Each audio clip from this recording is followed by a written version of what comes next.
اعوذ باللہ من الشیطان الرجیم بسم اللہ الرحمن الرحیم نحمدہ و نصلی علی رسولہ الکریم اما بعد۔ ہمارے نبی صلی اللہ علیہ وسلم کی زندگی کا آخری خطبہ حجۃ الوداع۔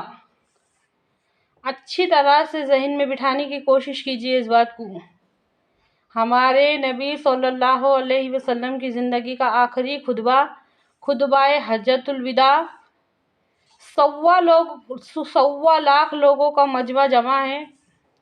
آپ صلی اللہ علیہ وسلم ارشاد فرماتے ہیں اے لوگو، میں نے پہنچا دیا نا، میں نے حق کو تم تک پہنچا دیا نا۔ اے لوگو، میں نے حق کو تم تک پہنچا دیا نا۔ بات کو اچھی طرح سے سمجھو۔ سارے کے سارے لوگ ایک ساتھ ایک زبان ہو کے فرماتے ہیں کہ ہاں آپ نے پہنچا دیا، آپ نے حق کو ہم تک پہنچا دیا۔ اس کے بعد ہمارے نبی صلی اللہ علیہ وسلم فرماتے ہیں اب جو یہاں پر حاضر ہے وہ پہنچائے ان لوگوں تک جو یہاں پر نہیں حاضر ہے۔ اور آپ صلی اللہ علیہ وسلم کی بات، ہمارے نبی صلی اللہ علیہ وسلم کی زندگی کا گزارنے کا طریقہ قیامت تک کے آنے والی نسلوں کے واسطے، قیامت کے دن، قیامت سے پہلے جو آخری بچہ پیدا ہو اس تک آپ صلی اللہ علیہ وسلم کی بات پہنچنا ضروری ہے۔ اچھی طرح سے سمجھیے اس بات کو، اچھی طرح سے غور کیجیے اس بات میں۔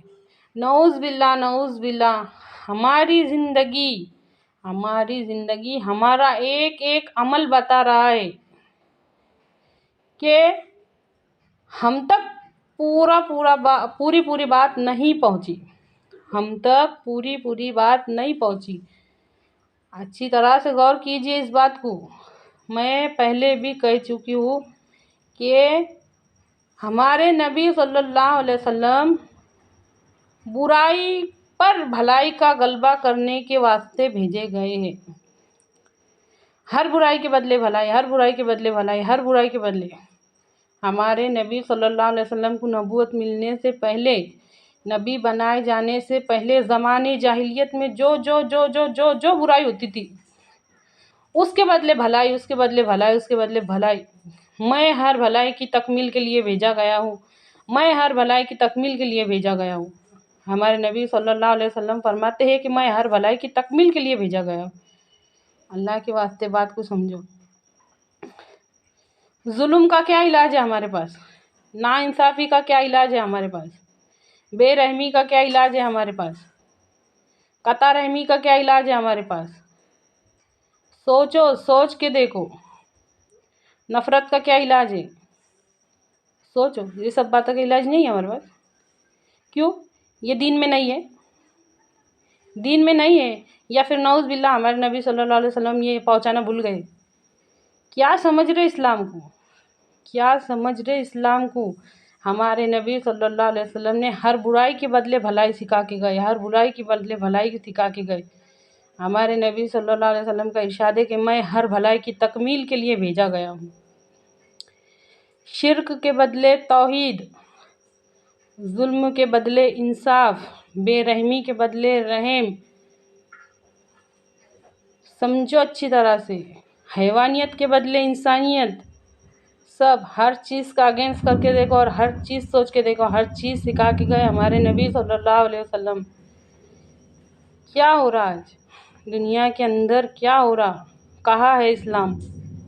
کس کی ذمہ داری ہے پھیلانے کی؟ اسلام کو پیش کرنے کی ذمہ داری کس کی ہے؟ کیا صرف کھانے اور سونے کے واسطے بھیجے گئے؟ ہم کیوں بھیجے گئے دنیا میں؟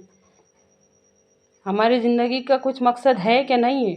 اللہ کے واسطے بات کو سمجھو، بات کو سمجھو۔ اے اللہ کہنے اور سننے سے زیادہ عمل کی توفیق دے۔ اور جو سننے والے ہیں، آپ لوگوں کا کام صرف سننا نہیں ہے، صرف اور صرف سن کر چپ بیٹھنا نہیں ہے، اللہ کے واسطے بات کچھ سمجھو، پہنچاؤ میری جانب سے چاہے ایک ہی آیات کیوں نہ ہو۔ ہمارے نبی صلی اللہ علیہ وسلم ارشاد فرماتے ہیں کہ پہنچاؤ میری جانب سے چاہے ایک ہی آیات کیوں نہ ہو۔ ہمارا کام صرف سننا نہیں ہے، پہنچاؤ، جس طرح بھی پہنچاتے ہوں گے تو پہنچاؤ۔ ہماری ویڈیو کو زیادہ سے زیادہ شیئر کرو، زیادہ سے زیادہ آگے بڑھاؤ۔ جو بھی جاننے والا ہے، جو بھی جاننے والا ہے، پہچاننے والا ہے، یا عورتوں میں سے جو بھی سہیلی ہے، جس تک بھی پہنچ سکتا، جس تک بھی جا سکتا، جہاں تک آپ کی طاقت ہے، اس کو پہنچاؤ۔ ہمارے نبی صلی اللہ علیہ وسلم ارشاد فرماتے ہیں کہ پہنچاؤ میری جانب سے چاہے ایک ہی آیات کیوں نہ ہو، چاہے ایک ہی آیات کیوں نہ ہو۔ آپ لوگوں کا کام صرف اور صرف سننا نہیں ہے، اس کو آگے بھیجو۔ نبوت ملنے سے پہلے، نبی بنائے جانے سے پہلے ہمارے نبی کو عرب کا حال کیا تھا؟ لوگ پتھروں کو پوجتے تھے، مردار کھاتے تھے، کسی قسم کی کوئی بھلائی باقی نہیں رہتی، دنیا عرب برائی کا اڈا بن چکا تھا۔ ایسے ماحول میں بھیجے گئے تھے ہمارے نبی صلی اللہ علیہ وسلم اسلام کو پیش کرنے کو۔ اے اللہ، کہنے سننے سے زیادہ عمل کی توفیق دے، آمین۔